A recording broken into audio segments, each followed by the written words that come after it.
اس کائنات کا ایک خالق ہے جس کا نام اللہ ہے، مالک ہے جس کا نام اللہ ہے، اس کا ایک حکمران ہے جس کا نام اللہ ہے، ایک حاکم ہے جس کا نام اللہ ہے، ایک شہنشاہ ہے جس کا نام اللہ ہے،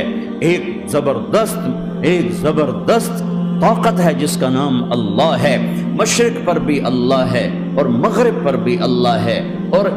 شمال جنوب پر بھی اللہ ہے اور آسمانوں پر بھی اللہ ہے اور دھرتی پر بھی اللہ ہے۔ اللہ کی قسم، میرا ہاتھ کا یوں حرکت کرنے پر بھی میرے اللہ کا قبضہ ہے، میری زبان کے بول پر میرے اللہ کا قبضہ ہے، میرے یہاں بیٹھنے پر میرے اللہ کا قبضہ ہے، تمہارے کھچ کے آنے پر اللہ کا قبضہ ہے۔ آسمان کی چھت میرے اللہ کے قبضے میں ہے، زمین کا فرش میرے اللہ کے قبضے میں ہے، ہواؤں کے جھونکے میرے اللہ کے قبضے میں ہے، سردی کا موسم میرے اللہ کا ارادہ ہے، گرمی کی تپش میرے اللہ کا ارادہ ہے، بادلوں سے پانی کا گرنا میرے اللہ کا ارادہ ہے، برف کا گرنا میرے اللہ کی بادشاہی ہے، اور طوفانوں کا آنا، بجلیوں کا چمکنا، بادلوں کی گرج، موسموں کا تبدیل ہونا، درختوں کے پھلوں کے ذائقوں میں خوشبو، پھلوں میں مٹھاس، پھلوں کے اوپر کور، چھلکے، ان کے رنگ، ان کے ذائقے، اور تھنوں کے اندر دودھ، اور ہرن کے نافے میں مشک، اور سانپ کے منہ میں زہر، اور مکھی کے منہ میں شہد، یہ سب میرے اللہ کا ارادہ ہے۔ آپ پابند بن کے چلو اس اللہ کے جس کی شہنشاہی ہے، اس اللہ کے جس نے مجھے بنایا، اس اللہ کے پابند بنو جس نے مجھے آنکھوں کا نور دیا، زبان میں بول دیا، جسم میں طاقت دی، عقل کو سمجھنے کے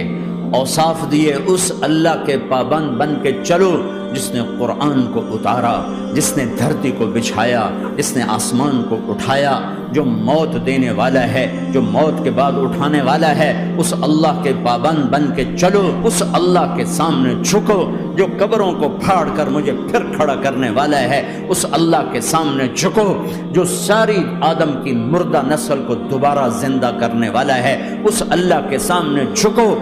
جو زمین آسمان کو ایک دن توڑنے والا ہے، توڑ کے پھر بنانے والا ہے۔ اذا السماء انفطرت وَإِذَا الْكَوَاكِبُ انتَثَرَتْ وَإِذَا الْبِحَارُ فُجِّرَتْ وَإِذَا الْقُبُورُ بُعْثِرَتْ، زمین آسمان کو ہلا رہا ہے، موت دے رہا ہے۔ اذا زلزلت الارض زلزالها، زمین پہ موت آ رہی ہے۔ اذا السماء انفطرت، آسمان مر رہا ہے۔ اذا الشمس قُوِّرَتْ، چاند سورج مر رہا ہے۔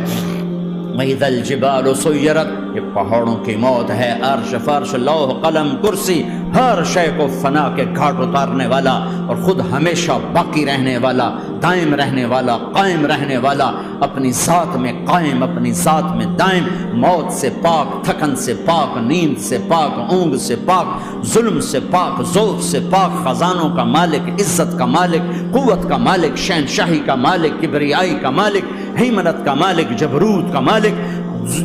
کا مالک، خزانوں کا مالک، فرشتوں کا مالک، جبریل کا مالک، میکائیل کا مالک، اسرافیل کا مالک، اسرائیل کا مالک، طارق جمیل کا مالک، برمنگم والوں کا مالک، آدم کی ساری نسل کا مالک، 2 پاؤں پہ چلنے والوں پر بادشاہ، 4 پاؤں پہ چلنے والوں کا مالک، پانی کی مخلوق، ہوا کی مخلوق، زمین کی مخلوق، رینگنے والے، اڑنے والے، تیرنے والے، جھپٹنے والے، دھاڑنے والے، پھاڑنے والے، ڈسنے والے، سب پر میرے اللہ کی شہنشاہی ہے۔ للہ ملک السماوات والارض وما فیہن، لہ ما فی السماوات وما فی الارض وما بینہما وما تحت الثری وان تجہر بالقول فانہ یعلم السر واخفی۔ وہ کون ہے؟ اللہ،